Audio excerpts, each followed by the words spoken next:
साहब के चुनाव लड़ने की चर्चाएं चल रही है कि एक अखबार में खबर छपी, मैंने भी पढ़ी, आपने भी पढ़ी होगी। और अगर ऐसी परिस्थिति बनती है तो ये बहुत वेलकमिंग है, बहुत अच्छी बात है। हम सब उन्हीं की देन है, हम सब उन्हीं की वजह से वो चुनाव लड़े। तो मैं तो लड़ूंगा ही नहीं, फिर किसी को भी नहीं लड़ना चाहिए। मैं तो बाकी दोनों को भी कहूँगा भाई अपना बैठ जाओ।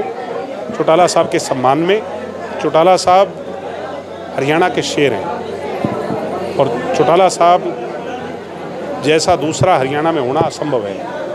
तो चौटाला साहब अगर चुनाव लड़ेंगे तो अगर मैंने नामांकन भर भी दिया, उसके बाद अगर वो भरते हैं तो मैं अपना नामांकन वापस ले लूँगा। ये तो तय ही है। उनके सामने चुनाव लड़ने का तो कुछ वाइल्डेस्ट ऑफ द ड्रीम में भी नहीं सोचता।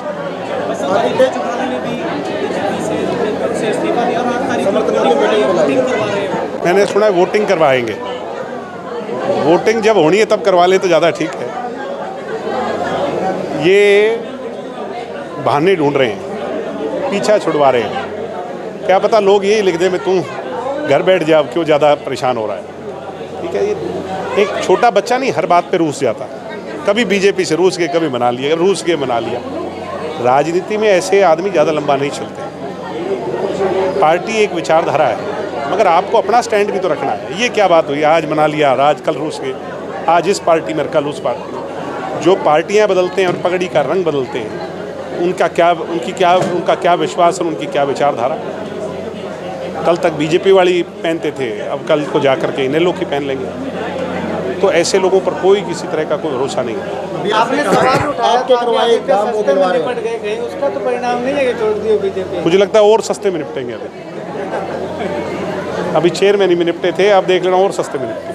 अमित से आपने एक बयान दिया कि लाइब्रेरी की झुंझुनाहट है, जो बोलने की क्या आदत है, पूरे हरियाणा में फॉलो करते हैं 8 तारीख को। मैं नोटिस अभी होगा तो अनिल है क्या मेरे साथ? मैं नोटिस अभी दिखा देता हूँ मेरे को किसने नोटिस भिजवाया है। वो नोटिस की कॉपी निकाल जो अपने को भेजा है कांग्रेस वालों ने, चुनाव आयोग वाला।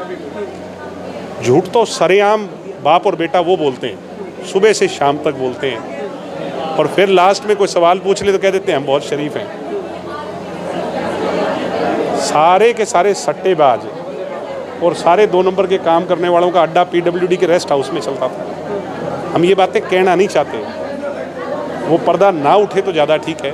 मैं दोनों से कहूँगा, मैं उन बातों पे आ गया तो बहुत गड़बड़ हो जाएगी। मेरे खिलाफ ये छुट भैया शिकायतें करवाते हो, सामना करना है तो चुनाव की वोटों में करो।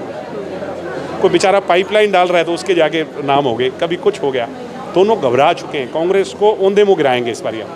कांग्रेस ना कभी यहाँ पनपनी थी, पिछली बार बाई चांस इनको डिफ़ॉल्ट एक मौका मिल गया।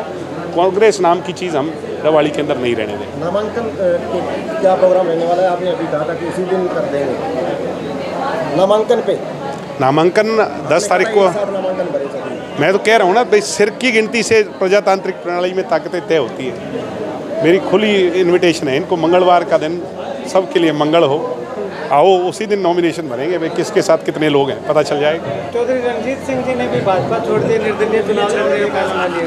रणजीत दादाजी बहुत सीनियर पॉलिटिशियन है और रणजीत दादाजी सोच समझ के फैसला लेते हैं। वो भाजपा में थे ही नहीं, इंडिपेंडेंट अपने दम पे जीते थे। चौधरी देवीलाल के बेटे हैं, बहुत बड़े राजनीतिक हैं, और जो फैसला लेंगे सोच समझ के लेंगे। ठीक है।